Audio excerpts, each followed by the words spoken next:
histologi kali ini ya. Jadi belum kan ya sama dokter Zainul yang histologi 1 kan ya? Betul ya?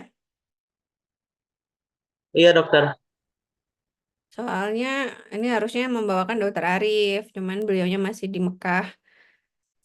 Ya udah, nanti kalau ada yang mau ditanyakan, saya coba jawab. Kalau nggak bisa nanti saya tanyakan ke dokter Arif ya, lebih rinci karena lebih ahli lagi untuk histologi. Bismillah ya. Mudah-mudahan nggak ada yang susah. Cuman ya 76 slide lumayan. Jadi untuk yang topik di case 2 bahasnya tentang kelenjar ya. Lebih banyak ke kelenjar. Kelenjar itu apa sih? Kelenjar itu adalah suatu sel khusus atau sekelompok sel yang memproduksi atau melepaskan zat keluar tubuh ke dalam aliran darah atau rongga di dalam tubuh. Intinya dia memproduksi suatu zat yang bisa memperkuat atau mempercepat dan ada fungsinya jelas ya. Bahwa dia adalah suatu penghasil. Nah, kelenjar itu penghasil sesuatu, jadi pabrik. Pembagian kelenjarnya apa aja? Macam-macam. Ada terkait dengan sel penyusunnya. Ada cara pengeluaran sekretnya gimana. Karena kan dia menghasilkan, otomatis kan dia memproduksi suatu sekret ya.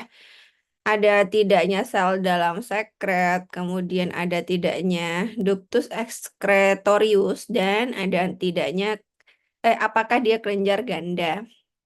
Jadi macam-macam pembagiannya ya.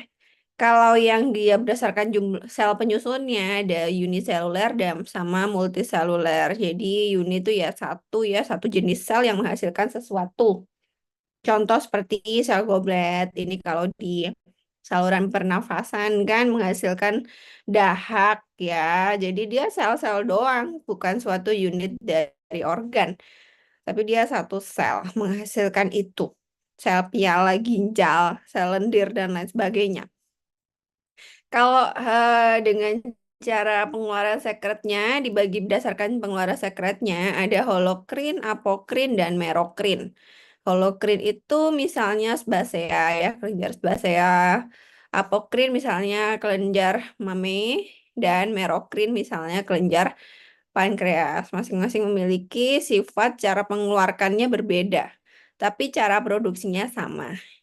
Ada tidaknya di sel dalam sekret, misal di dalamnya sekretnya ada selnya, contoh varium dan testis yang non sitogenik, ya lainnya ya. Jarang sebenarnya ada selnya itu, cuman dua ini yang ada selnya.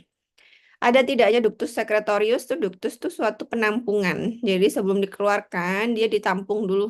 Nah, contohnya kayak endokrin dan eksokrin. Jadi kayak endokrin tuh ada kelenjar tiroid ya, dia ditampung dulu. Dan kelenjar ganda contohnya ada keduanya berada pada hepar, pankreas, ovarium, dan testis. Sel goblet, nih ya contoh-contoh kita bahas satu persatu. Sel goblet atau sel piala atau sel lendir. Oh, ini sel piala yang di saluran napas ya, berarti ada soalnya piala ginjal dan lain sebagainya. Yang ini tadi yang saya sampaikan berarti piala gobletnya, pialanya napas, saluran napas. Saluran napas itu dari atas, kemudian trakea, bronkus, dan lain sebagainya, saluran napas ya. Masing-masing memiliki bentuk seperti piala, ada bagian apikal melebar dan terisi butir-butir sekretorik. Dia dapat menghasilkan mukus untuk membersihkan saluran napas. Kemudian ini contohnya ya, bentuknya seperti ini, terdiri dari ini, dan ini. Jadi masing-masing memiliki nama dan fungsi. Intinya dia satu sel sudah menghasilkan sesuatu. Ini contohnya ya, warnanya ungu. Ungu, ungu, ungu apa ya? Ki? Ungunya tidak seperti ungu pink, tapi ini ungu kebiruan ya. Gambarnya ada di sepanjang saluran napas. Cara pengeluaran sekret tadi ada holokrin, apokrin, dan merokrin. Kalau holokrin, dia sekretnya dikeluarkan bersama-sama dengan seluruh kelenjar, seluruh bagian kelenjar. Misalnya kelenjar sebasea ya. Apokrin ini dia dikeluarkan bersama-sama dengan sebagian dari sitoplasma sel kelenjar, misalnya kelenjar mame. Jadi ini bagian yang dikeluarkan. Jadi apakah dikeluarkan semua atau bersama-sama sebagian atau tidak diikuti apa ya, keluarnya sedikit-sedikit. Nah, intinya seperti itulah. Apakah keluar langsung semuanya atau bagaimana? Ini pembagian cara pengeluaran sekretnya menjadi holo, apo, dan merokrin. Holokrin ini ya ini ya, sekretnya dikeluarkan bersama-sama dengan seluruh bagian kelenjar, misalnya kelenjar sebasea. Jadi ya apa ya? Coba di angan-angan aja deh. Sekret sekret itu kan suatu hal ya, zat yang diproduksi tadi. Jadi semuanya di bagian kelenjar itu mengeluarkan hal tersebut. Nah, nggak satu bagian aja itu holokrin. Kalau apokrin dia dikeluarkan bersama-sama dengan sebagian sitoplasma. Jadi dia keluar sama sebagian zat yang lain. Jadi sekret iya dan juga ada sebagian yang lain. Misal kayak di mame ini ada protein, ada lemak, ya kan? Ada nutrisi dan lain sebagainya. Ini dikeluarkan bersama-sama, tapi sebagian kan tidak semua dikeluarkan. Dia kan keluarnya kan tidak semua bagian, tapi sebagian saja. Hanya komponen-komponen tertentu yang memang perlu dikeluarkan. Kemudian merokrin ini sekretnya dikeluarkan tanpa diikuti keluarnya bagian-bagian sel kelenjar. Misalnya kelenjar sudorifera nih ya. Kalau ini contohnya kayak apa ya? Mengangan-ngangannya agak agak bingung cari analoginya. Kalau merokrin ini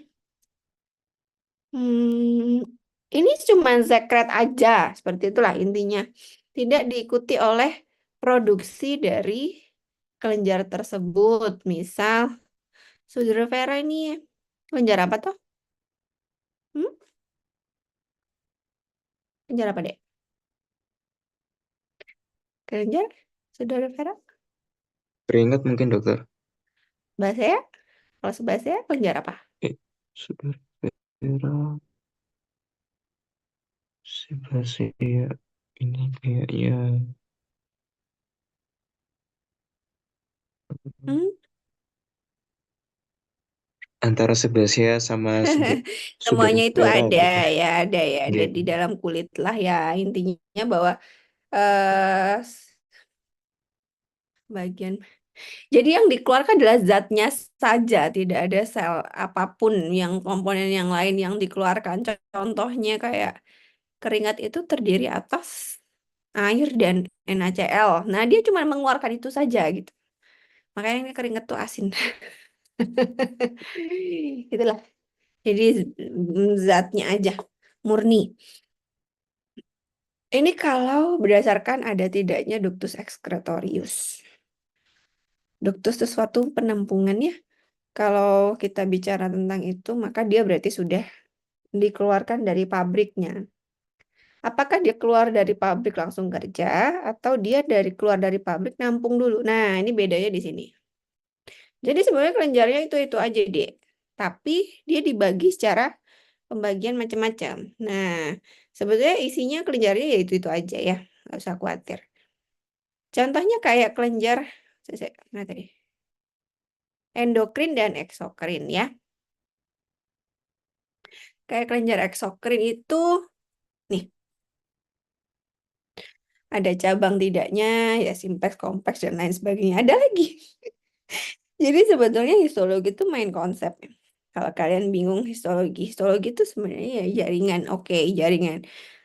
Sebetulnya gambarannya jaringan iya, cuman ilmunya sebenarnya banyak yang menyokong ya. Jadi sebetulnya kelenjar kayak kelenjar tuh ya itu aja, kelenjar keringat, kelenjar tiroid, kelenjar apa dan apa. Tapi ilmu yang mempelajari tentang jaringan itu ada pembagian macam-macam.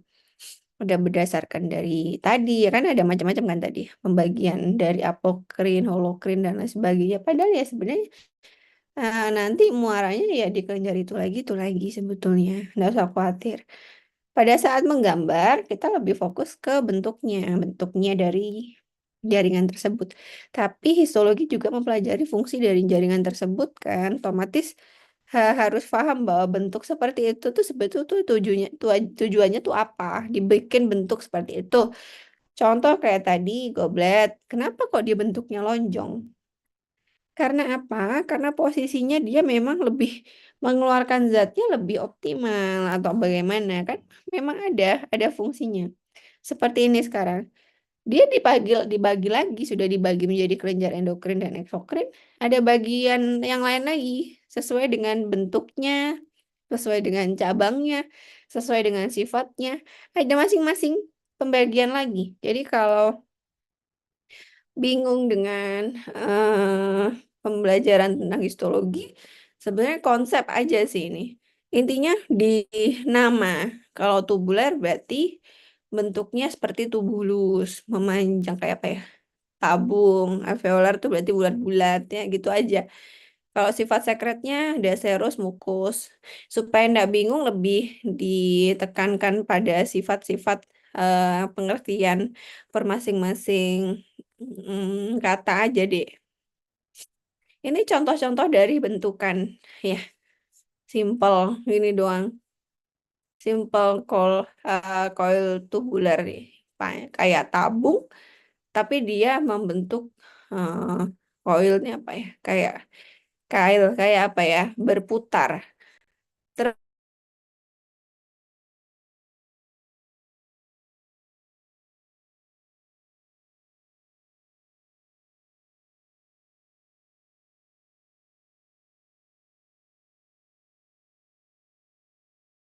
arahnya ke mame gitu ya seperti ini. Nah, seperti ini ya contohnya.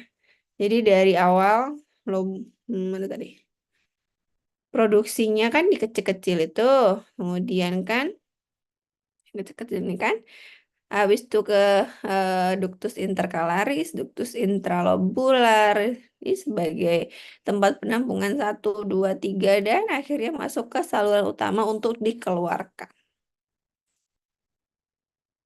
Gitu ya. Ini untuk kelenjar campuran dalam satu organ memiliki beberapa kelenjar. Jadi kelenjar itu tidak selalu teraba. Kayak kelenjar yang ada di submandibula, kalian kalau pilek kan teraba. Kalau di tempat yang kita tidak bisa raba, sebenarnya kelenjar itu ada dimanapun deh. Jangan jangan bingung ya. Jadi di satu organ saja kelenjarnya ada banyak sekali. Contoh kayak di pankreas. Kelenjar endokrin, kelenjar ya ini bukan sistem endokrin. Contohnya adalah kelenjar tiroid. Jadi kelenjar tiroid itu menghasilkan beberapa zat-zat yang berhubungan dengan hormonal ya. Dia tersusun membentuk folikel-folikel. Folikel ya bulat-bulat ya kayak gini ya. Kemudian ini contohnya kelenjar endokrin bentuknya eh, apa ya? Bulat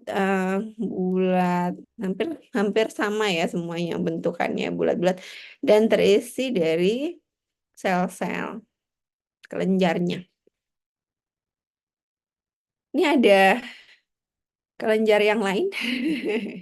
Kelenjar parotis, kelenjar submandibularis, submaxillaris, sublingualis, pankreas, hepar, saluran, dan kandung empedu. Sampai sini ada yang mau nanya nggak, Dek? Lanjut dulu? Lanjut dulu ya, masih banyak.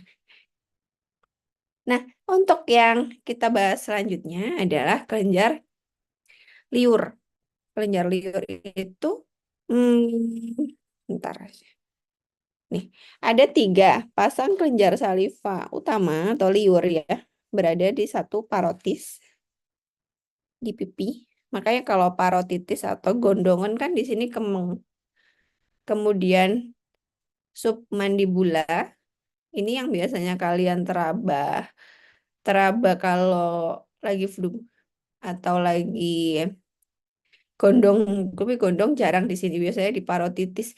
Infeksi yang di kelenjar yang di submandibula ini kebanyakannya dari flu sih. Kalau sublingual hampir jarang teraba. Menurut tipe sel sekretorisnya ada 3 tipe,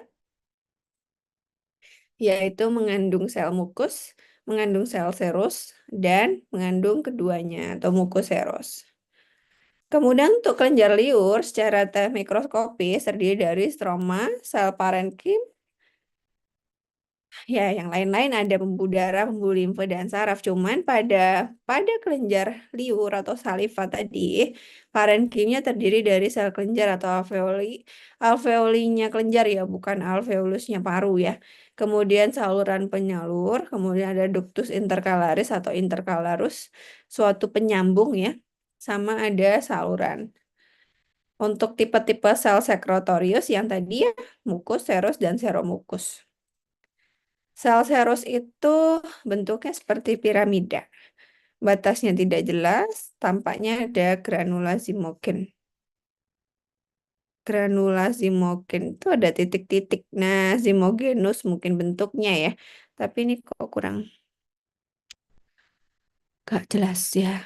Putih ini pokoknya yang ditunjuk. Bukan yang ungu-ungu ya. Kalau ungu-ungu itu adalah sel dari organnya. Kemudian untuk sel mukus, sel-selnya bentuknya piramid, tidak teratur, sitoplasmanya tercat basofilik, kemudian terdapat butir-butir musiken. Musinnya lebih tebal. Hmm, yang putih-putih ini lebih rame ya kalau yang mukus. Inti tampak pipih dan terdesak ke basal.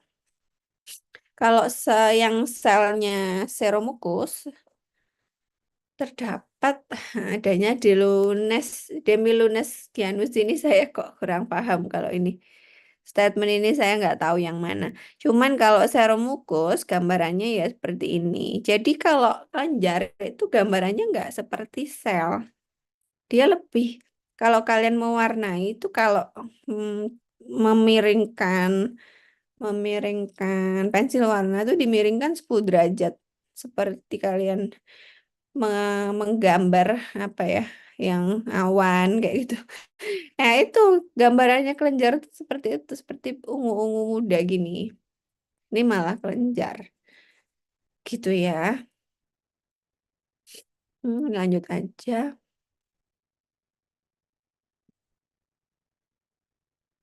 Hmm. Ini contoh bentukan aja sih, perbedaan antara parotis, submandibularis, dan sublingualis ya. Kurang lebih sama, cuman bedanya lebih besar yang di sublingualis ya. Nggak ada bedanya sih untuk urutan dan urutan dari glandula sampai ke duktusnya ini sama ya. Untuk parotis itu memang lebih besar untuk kelenjar salivanya, tapi dari bentukan duktus-duktusnya dia lebih mini daripada dari kelenjar submandibularis dan lingualis. Jadi memang kelenjarnya besar-besar, tapi selnya yang duktusnya lebih imut-imut. Terbungkus oleh kapsul tipis jaringan pengikat yang membentuk septa-septa. Dari lobus membagi diri menjadi lobulus ya, itu cabangnya. Parotis ini merupakan kelenjar serosa. Tidak ada liur yang bentuknya mukus ya. Semua liur itu encer, bentuknya serus ya. Kemudian bagian awalnya disebut ductus intercalatus. Dia ada sel epitel squamous simplex atau kuboid rendah. Dihafalkan aja sel epitelnya. Ductus intercalaris bermuara di ductus excretorius. Kemudian next aja gambaran histologinya ini ya. Ini sel-sel sersa ini muncul nih. Enak ini. Melihat ini pengecatannya lebih gampang. Ya, ini tadi pembesaran yang tadi kan terlalu kecil sehingga dia tampak muda. Tapi ketika kita zoom sebenarnya dia ungunya tua kok. Kayak gini. Jadi dia tercat solid ya, tercat solid warna ungu basofilik.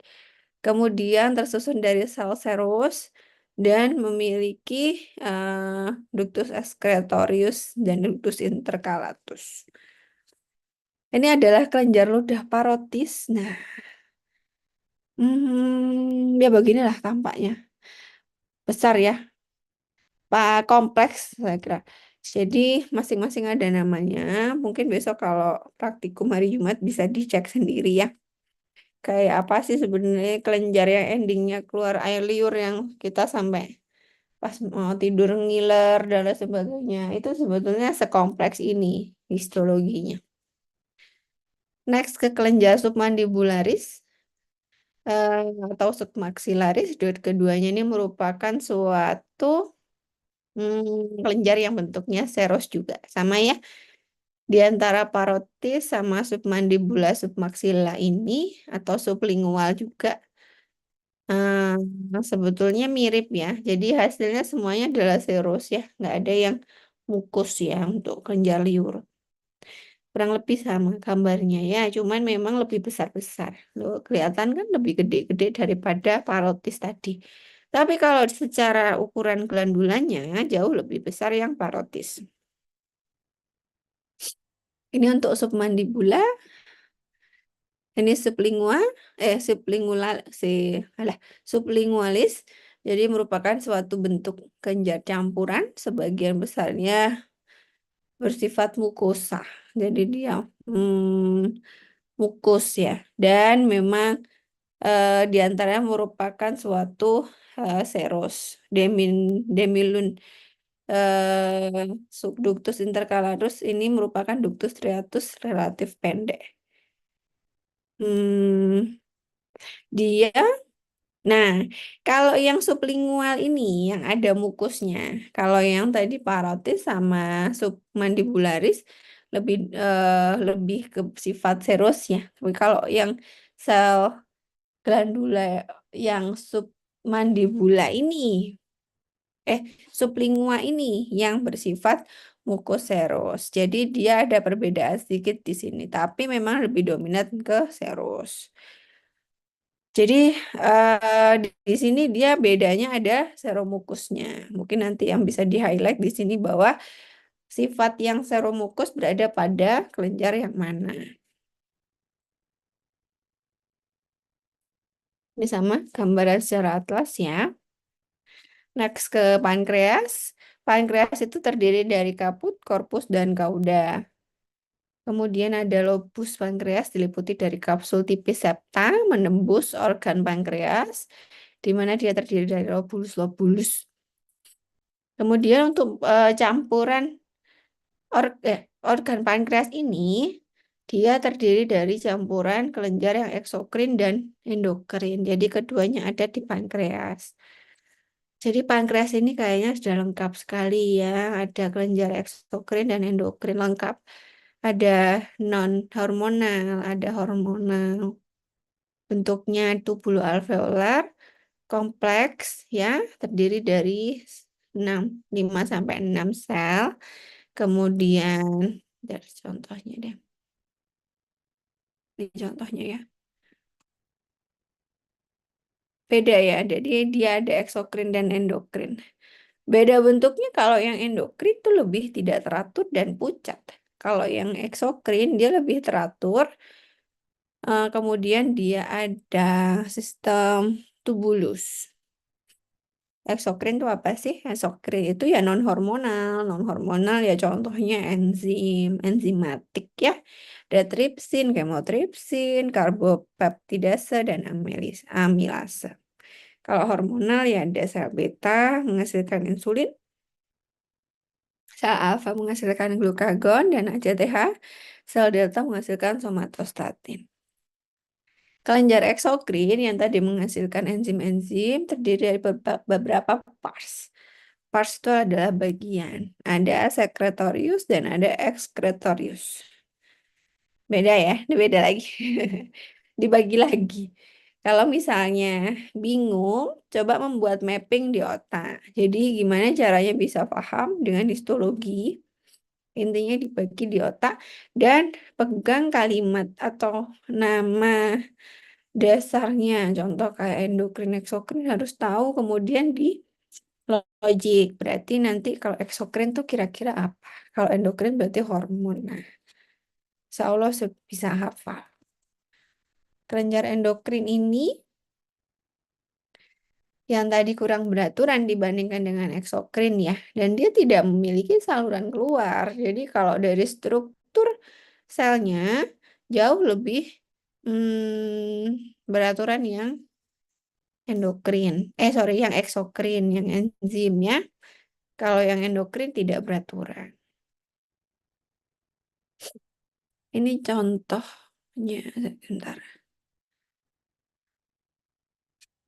Sebentar. Nah, yang mana yang enak ya?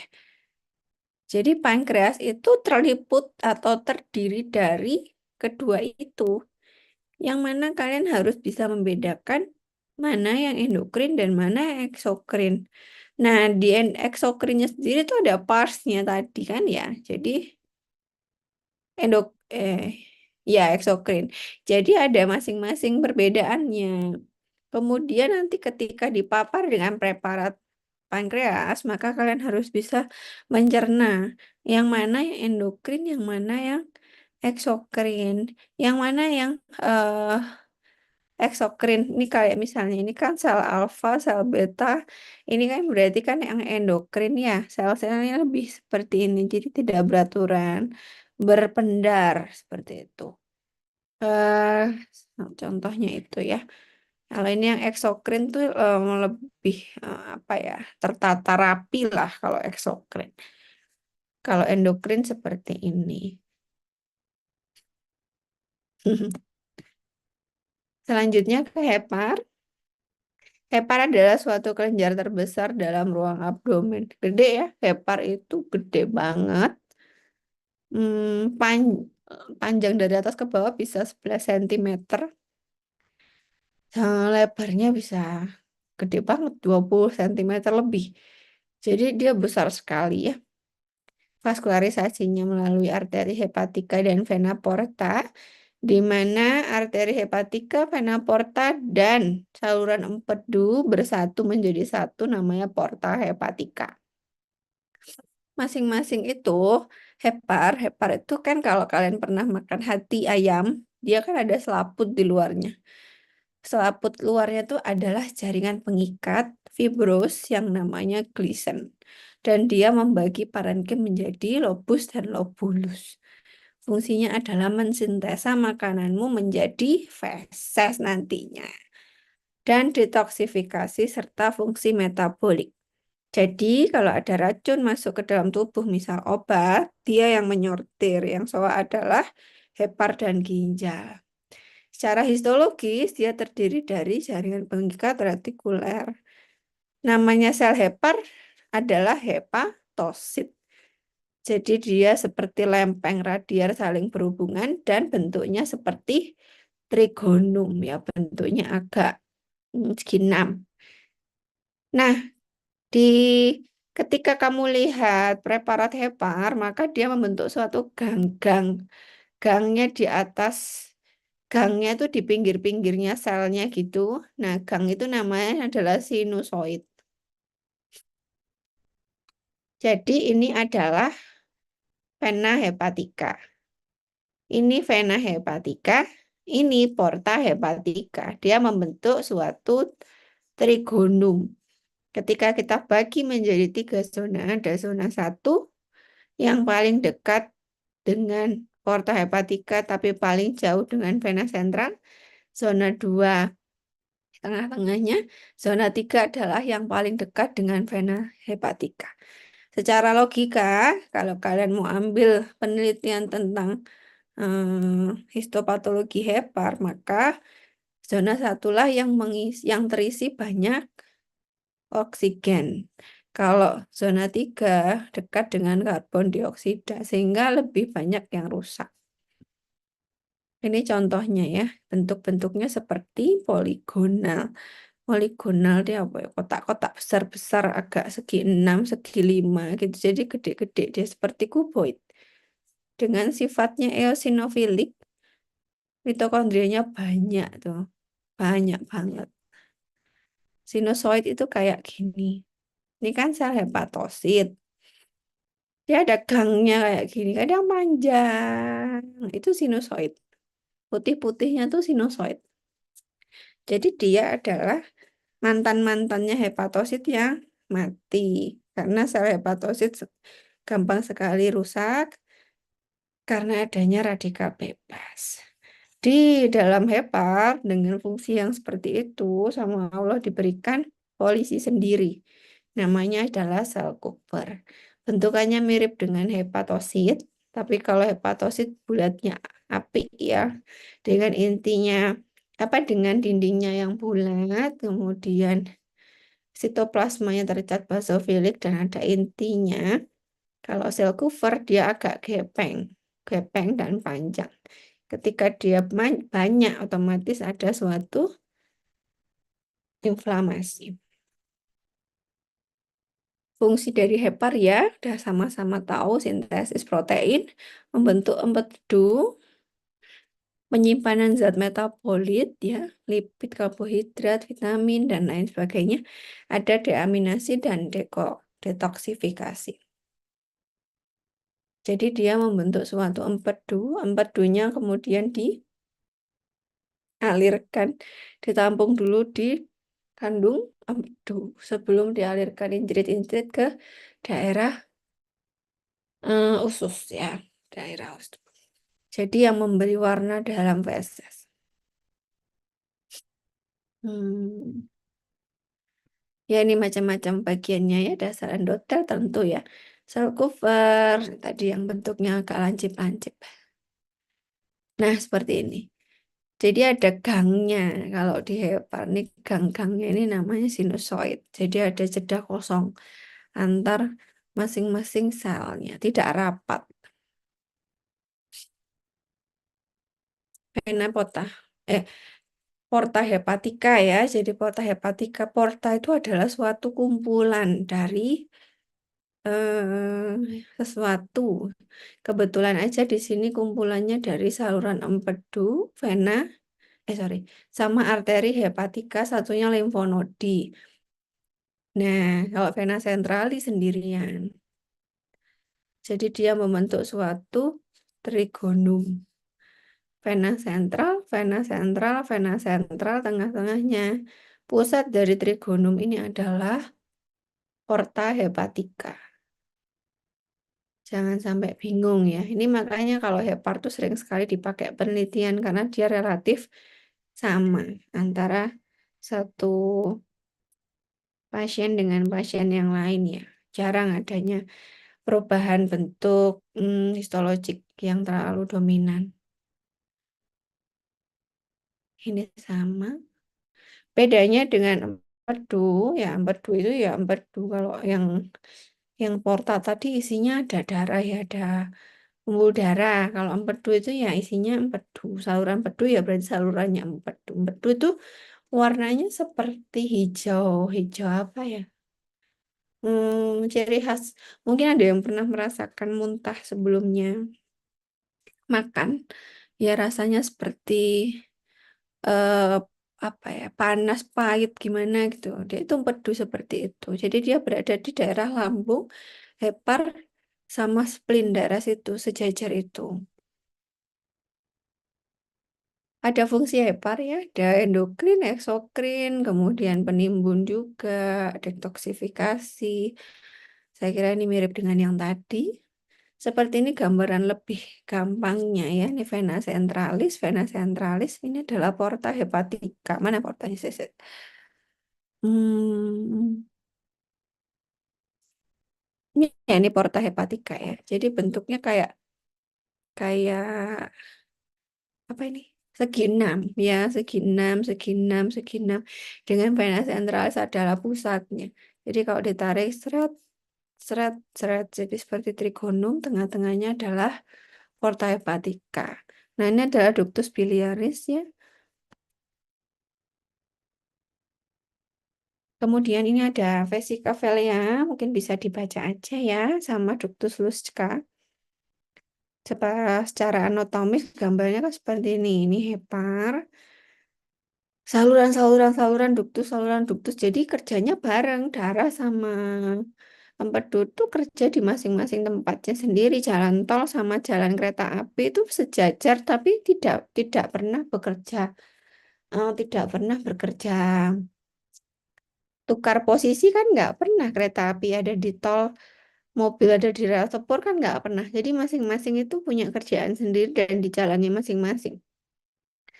Nah, di sini ada kandungan pedunya sebelum dirilis dia mesti ngantong di sini dulu.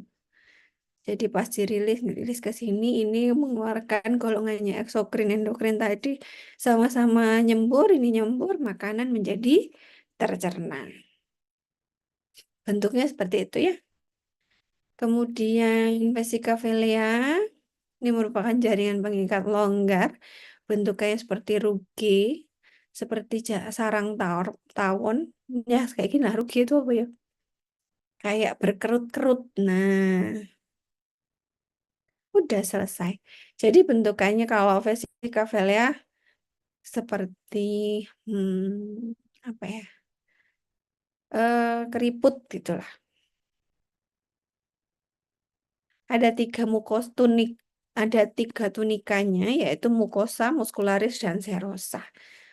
Vesika vilea itu apa sih, Dek? Hmm,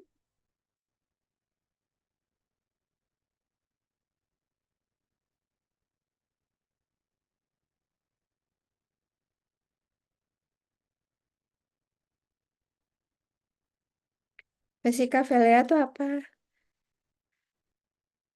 Kandungan pedu yang tadi. Nah, kok bingungnya?